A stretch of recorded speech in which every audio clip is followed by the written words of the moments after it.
যে আগামী নির্বাচনে আওয়ামী লীগ স্বতন্ত্র ডামি মামি স্বামী 24 সালে যেভাবে অংশ নিয়েছে আওয়ামী লীগের নেতারা ঠিক একইভাবে আওয়ামী লীগ আগামী নির্বাচনে এই স্বতন্ত্র নামে অংশ নিতে পারবে কিনা। প্রধান নির্বাচন কমিশনার বলেছেন যে যারা পদবিতে ছিল তাদের কেউ আগামী নির্বাচনে অংশ নিতে পারবে না, এই ব্যাপারে তারা একমত।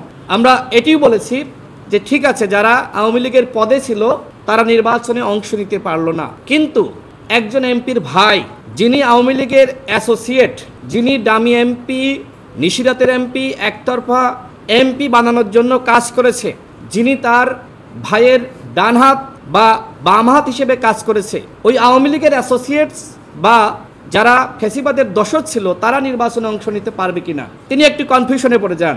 এরপরে আমরা বিষয়টি ব্যাখ্যা করি। মনে করেন আগামী নির্বাচনে আওয়ামী লীগের ডামি এমপিরা বা আওয়ামী লীগের যারা পদে আছে অংশ নিতে পারলো না, সেক্ষেত্রে এই যে আওয়ামী লীগের পরিবারের সদস্য যারা ছিল তারা যদি স্বতন্ত্রভাবে অংশ নেয় তাহলে মোটামুটি তারা হয়তো 50 থেকে 60টি আসন পাবে। গোপালগঞ্জ, ফরিদপুর, মাদারীপুর বিভিন্ন জায়গায় আওয়ামী লীগের ঘাঁটি রয়েছে। সেক্ষেত্রে তো প্রথমবার এই আওয়ামী লীগ স্বতন্ত্রভাবে তারা আসলো, কারণ তাদের সেই অর্থনৈতিক ভিত্তি রয়েছে।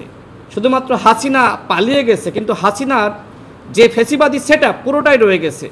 তো তারপরে তো আসলে এই স্বতন্ত্ররা মিলে তারা একটি দল গঠন করবে এবং আওয়ামী লীগের সমস্ত নেতাকর্মীরা জানবে যে এইটাই আওয়ামী লীগ। আওয়ামী লীগ একটা কৌশল নিয়েছে, এইভাবে তো আওয়ামী লীগ ফিরে আসতে পারে।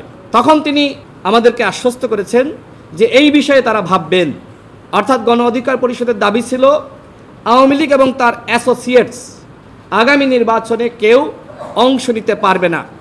যারা 14 সাল, 18 সাল এবং 24 সালের এই নির্বাচনে গণসংযোগ করেছে, যারা মাস্তানি করেছে, যারা দোসর হিসেবে কাজ করেছে, ভোট কেটেছে, যারা মানুষকে ভোট দিতে দেয়নি, মানুষের ভোটাধিকার হরণ করেছে, অর্থ পাচার করেছে, এই আওয়ামী লীগের অ্যাসোসিয়েটস কেউ আগামী নির্বাচনে অংশ নিতে পারবে না। এরপরে আমাদের আরও যে বিষয়টি আলোচনা হয়েছে, তিনি ফ্যাসিবাদ বিরোধী ঐক্যের মধ্যে অত্যন্ত গুরুত্ব দিয়েছেন। তিনি বলেছেন যে আপনারা যারা লড়াই করেছেন তারা যদি এক থাকেন, অন্তত আওয়ামী লীগের বিষয়ে বা জাতীয় গুরুত্বপূর্ণ আরও কয়েকটি বিষয়ে, তাহলে আমাদের জন্য কাজ করতে ভালো হয়।